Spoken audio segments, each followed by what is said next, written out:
Hey there, how's it going? What is up, everybody? Irish Orangutan is back to pass along what you need to know to get better at Madden and grow your Mutt team. Enjoy the show. Today we are back to talk about how to build your no money spent squad. Don't fret or turn away too quickly. This is not the way that we are going to end up, but this is more or less what you will be able to start off with in the game. You'll be able to get some golds, pick up some ultimate trainers through the first few solos, hopefully get lucky and pick up potentially some of those gnats. But really, you'll be able to get some budget silver and gold players to really help out your team. Most of mine got to gold at this point. You'll be able to pick up some of those players at what is it, level 10? We'll go with Shazier. So this is more or less where you'd be at that level. You could pick up a team builder. You are able to get him powered up with a minimal training, and you're off to a pretty good start. You're able to get your team builder at level 5, level 10, and so on every 5 levels. So just something to keep in mind. Might want to sell the power ups, might want to boost up your favorite player, just depending on what you would want. The next thing that we are going to be looking at is kind of who you could potentially add to your team. I really loved the players that I have right here. I have a couple speed guys out at wide receiver, some guys who can block and pretty much get things done in the brief solos. Maybe not all the way up at 3 stars, but getting it done at 2 is not all that bad either. And as you continue to build, you'll be able to get past the budget silvers and start more working towards the budget gold players. Your rookie premieres will be players that hopefully you'll be able to acquire. Those are the NAT players that I have, so I'm just putting those in there. For example, Torrey Holt will come along at, I believe, level 12.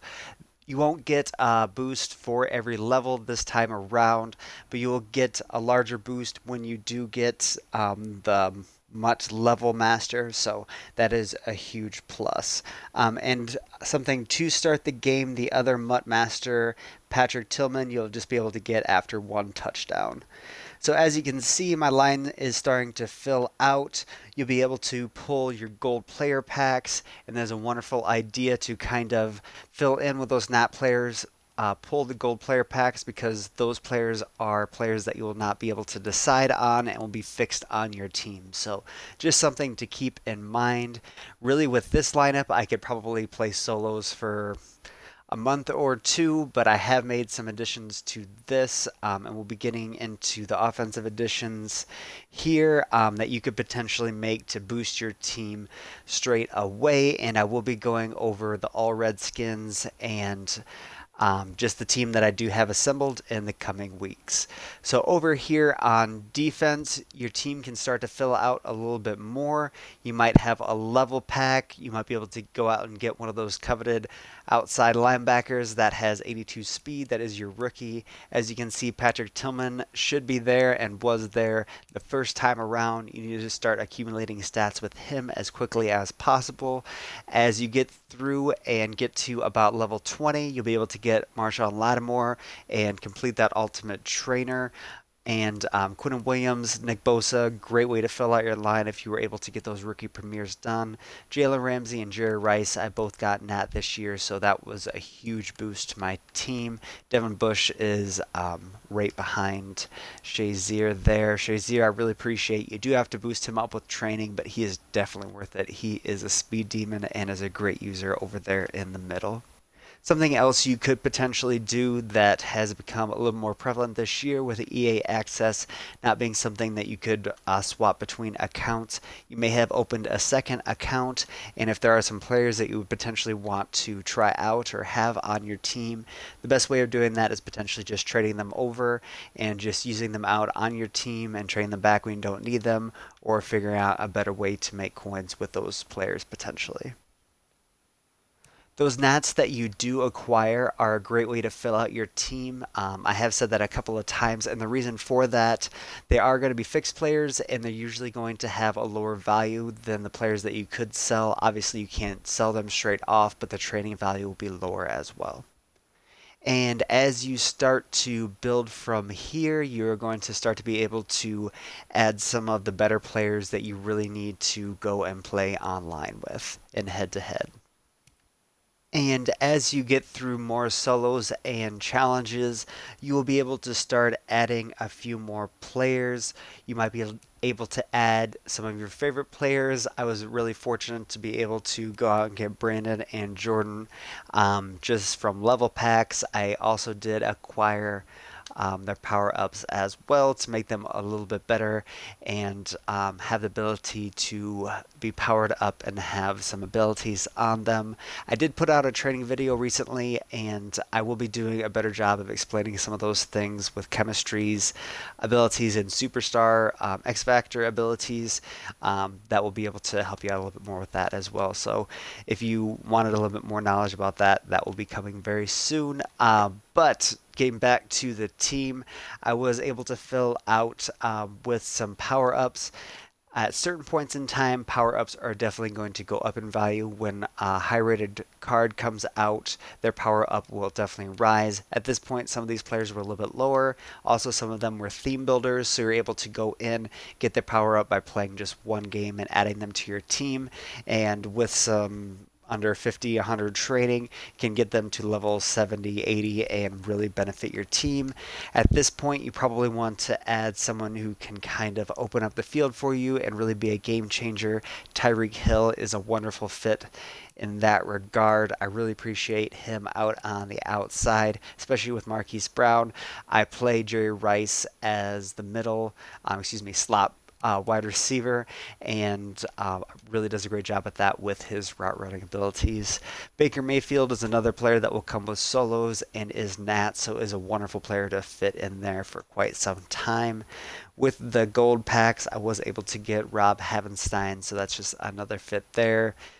Daniels is really modest, but I will be able to acquire Shaq Mason through loyalty, so that is something to think about as well. Hopefully, you'll be able to get 2 or 3 loyalties depending on how many Maddens you have been playing. So I got my game changer on offense, and I did so on defense as well with Danielle Hunter.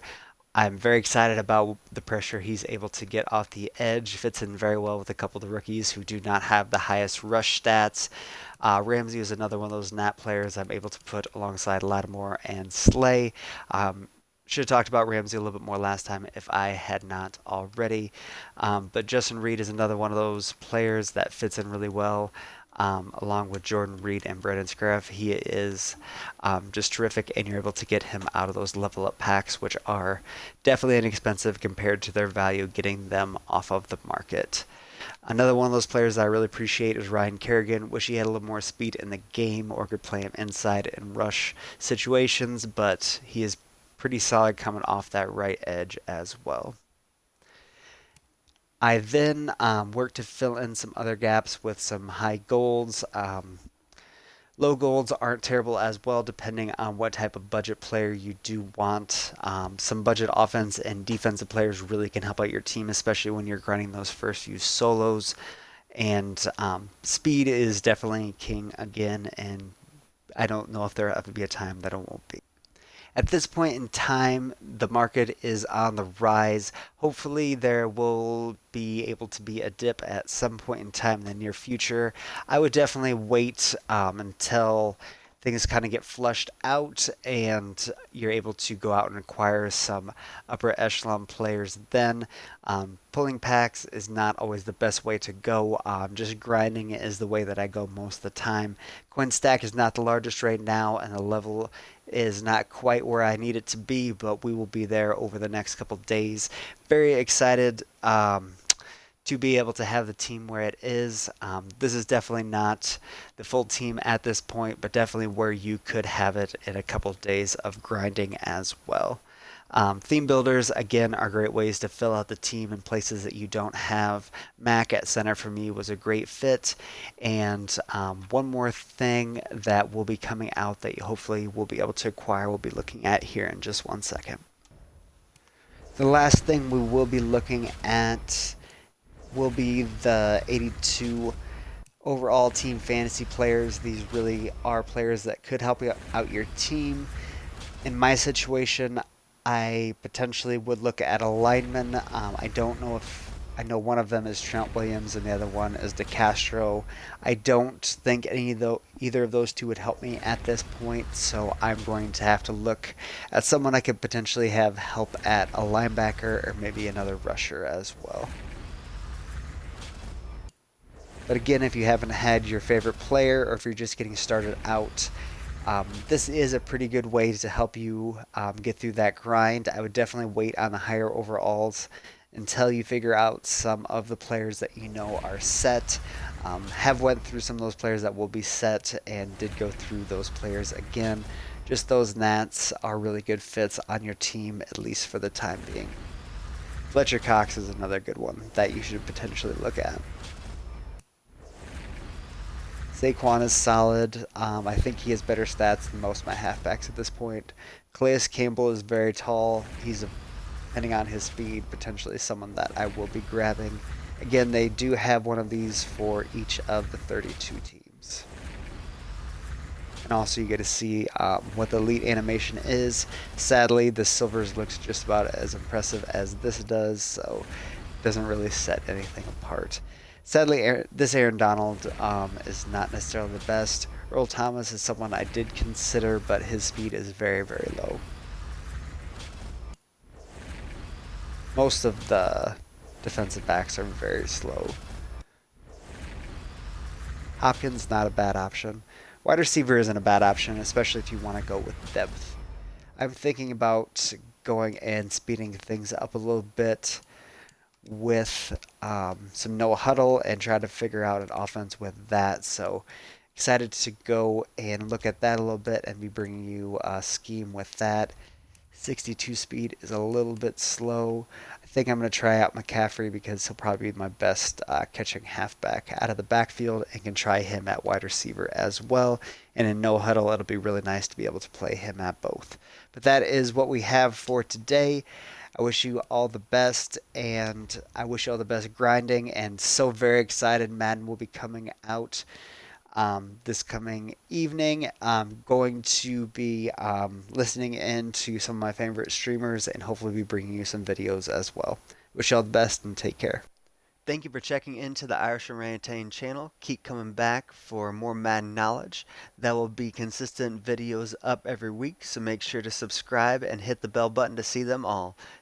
Come by Twitch to engage and hit me up on Twitter at Irish Orangutan. Take care and much love, everybody.